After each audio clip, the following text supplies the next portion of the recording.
You never know how your friends might change. When I was in the 7th grade, there was a new guy that came in.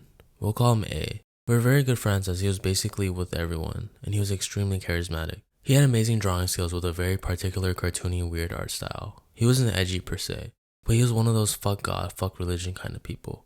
We played a lot of Xbox together, and the absolutely only games he played were shooters. Black, Halo, Call of Duty, Medal of Honor, and Sniper Elite were his entire game roster. His dad was from Belgium, I think, and they had a couple of weapons. In a country in which, unless it's the police, you'll never see a person with a gun, ever. In 10th grade, I moved schools to one closer to my house, but my best friend, one guy and 3 girls, all stayed behind. So did my now wife, but we weren't dating at the moment. So I still stayed in touch with most of the people from school. The principal that we had was famed for being a massive bitch before she even got to the school, and her arrival wasn't exactly with open arms, but everyone put up with it at the end. There was a point in which A started handing out bullets, or bullet casings, can't really remember, to people he deemed important. He gave these to my best friends, all 4 of them, and to my wife, which was his girlfriend for the past year and so. He had a habit of making a cut in his forearm and suck his own blood, and he kept preaching that Thursday was gonna be the day.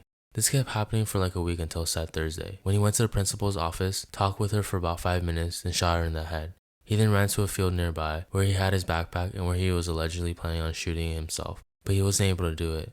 So he went back to the front of the school where he just sat until police came for him. This was the first fatal school shooting in my country, and it was talked about for quite a while.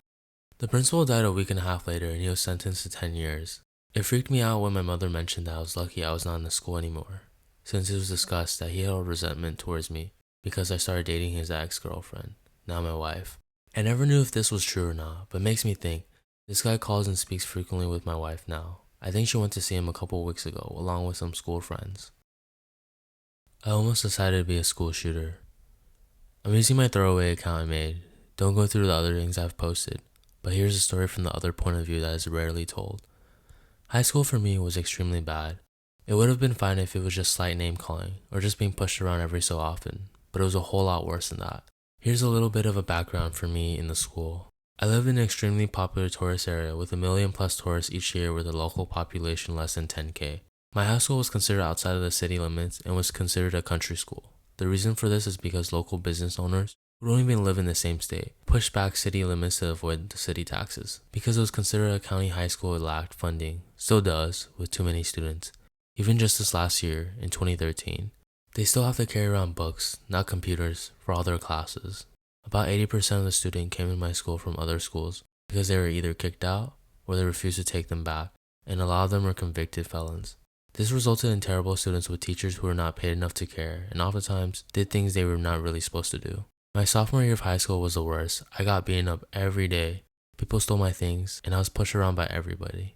One day, I remember in particular 2 kids pulled out knives trying to cut my throat during class. I told my teacher, who only replied with "I'll deal with it in a minute," and I ended up having to run for my life and call the police. Other things that happened to me during this year included getting stabbed twice, shot at once, run over by a car once, and people trying to beat me to death 3 different times. I could go on and on, but I don't mean to drag it out as long as I am for the actual story. At the beginning of 11th grade, I met a guy. We'll call him Aspen because that was his name. Aspen was also picked on just like me along with 3 other kids nicknamed the Star Wars Kids, who were all picked on for no known reason. The 5 of us sat together at lunch for a few months when one day Aspen says, "Wouldn't it be great if everyone here just died?" To which we replied, yes. Because we felt these people deserved it for how they treated us, and we all began talking about doing a school shooting. We started out with a list of people we wanted to keep alive. Then Aspen tells us his father was an avid gun collector and had literally hundreds of guns at his disposal, all with ammunition. At first, the plan was to pull the fire alarm and wait until everyone went outside, but then open fire. But we realized there would be no way of saving the listed people. Planning it out, we discovered we could easily lock the outside of all the doors people would use in about 5 minutes. And after some thought, we decided we were all going to lock everyone in, keeping the police out while we did that, and needing to do the things we needed to do. Setting free the good kids, then setting fire to the school. We had everything all set to go. But at the same time, there were a lot of school shootings happening, and the school decided to add automatically locking doors to all the doors in case there was a lockdown. After that, we all needed to rethink our plan, which was taking so long after a year ended, before we could do anything. 12th grade was the best half year of high school for me because everyone by that time already knew how badly they treated us, and everyone else felt really guilty about it. As this continued, people started to apologize for things they had done, and because I'm not some scumbag, I started to forgive them. Aspen wanted to continue with the shooting, but I didn't anymore, so I wrote the principal a note telling him about our plan, that Aspen was a ringleader. and a school shooting was avoided. Aspen got arrested and me and the 3 other Star Wars kids got 3 weeks in ISS, with the exception that we tell nobody about what we were planning. I graduated high school in 2014 and I'm happy things ended the way they did without violence. I graduated high school in 2014 and I'm happy things ended the way they did without violence. The deadly love triangle. I don't know if I even qualify for this, since I wasn't directly involved, but I was at school when it happened, so there's that. When I was a junior in 98, I was in an office applications class when the school went on lockdown. We didn't know at first what had happened. I remember someone coming to the door and motioning for my teacher to come speak with him. After a few moments of hushed discussion, the man left and my teacher shut and locked the door.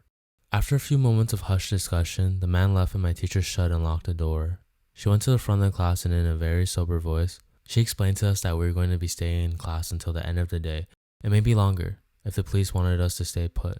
We asked her what was wrong, and she got choked up and made a weird sound, kind of like a cross between a sob and a cough. She told us with tears in her eyes that a boy named Nick Crescent had been shot outside, and that it didn't look like he was going to make it. A few girls in the back of the class began gasping and some of them started crying.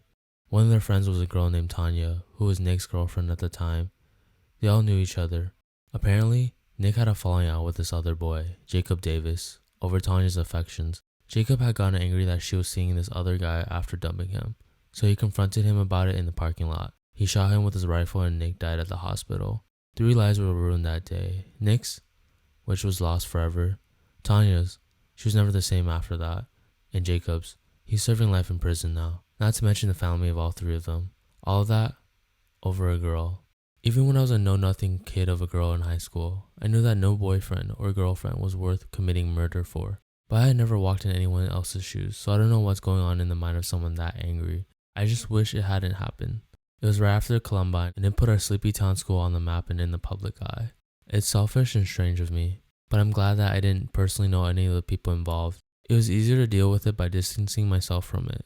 It made it seem less real.